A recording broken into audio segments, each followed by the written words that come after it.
In March 2026, as oil prices surged from $73 to over $110 per barrel, one country began recording billions in gains without directly entering the battlefield against Iran: Russia. The turning point came in the Strait of Hormuz, a route that carries around 20 million barrels of oil per day, one of the most critical energy arteries in the world.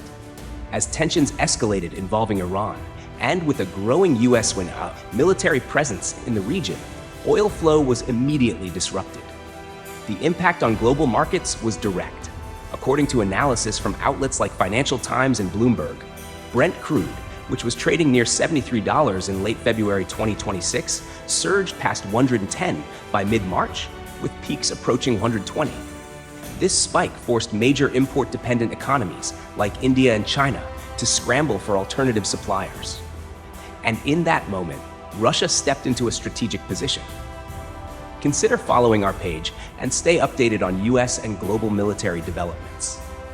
Before the crisis, Russia's Urals crude was being sold at a significant discount, around $55 to $60 per barrel, largely due to sanctions and trade restrictions. But with pressure building in the Persian Gulf, that same oil began trading close to $110, nearly doubling in value within weeks. This shift had a direct impact on revenue. Market estimates suggest that a $30 increase per barrel can generate billions in additional monthly income for the Russian government based on export volumes. But the decisive factor was logistics. At the start of the crisis, around 120 million barrels of Russian oil were already in transit aboard tankers worldwide, according to data cited by Bloomberg and Financial Times. These shipments effectively became a floating strategic reserve. As prices surged, and with temporary adjustments in trade restrictions, those vessels were quickly redirected to high-demand markets. India became one of the main destinations.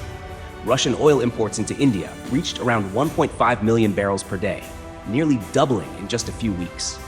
And beyond oil, there's a broader ripple effect. The Strait of Hormuz is also critical for transporting liquefied natural gas from Qatar, fertilizers, and key industrial inputs. With that flow partially disrupted, Russia, already a major exporter in these sectors, expanded its presence in global markets. On the military side, another layer reinforces this dynamic. During the war in Ukraine, Iran supplied Russia with Shahed 136 drones used in long-range strike operations. Starting in 2023, Moscow began producing its own versions of these systems at facilities like the Alabuga plant in Tatarstan. These versions included significant upgrades: more efficient engines, improved navigation systems, greater resistance to electronic warfare, and integration with satellite communications. Now, according to reports from Financial Times, the New York Times, and The Guardian, there are indications that these modified systems are being sent back to Iran. In other words, a system originally exported by Tehran is returning with enhancements based on real combat experience. There are also reports of intelligence sharing, including satellite imagery and monitoring data, although operational details remain unconfirmed. But the core issue lies in strategic logic. Russia does not depend on a quick resolution to this conflict. In fact, the longer tensions persist in the Strait of Hormuz, the greater the potential benefit for Moscow.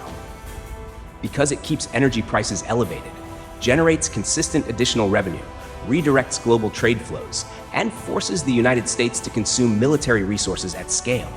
That consumption includes missiles, defense systems, and logistical operations, reducing their availability in other strategic regions, like the Indo-Pacific or Europe. The result is an indirect shift in power. Russia increases revenue, strengthens trade relationships, and watches its main rivals divide attention and resources.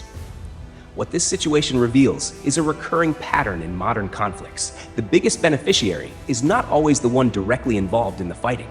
In this case, the gains come from the ability to exploit global imbalances: energy, logistics, military, and geopolitical, created by the conflict itself. And if you liked the video, don't forget to leave your like right here. And if you're not yet subscribed to the channel, subscribe now and turn on notifications so you don't miss any new content.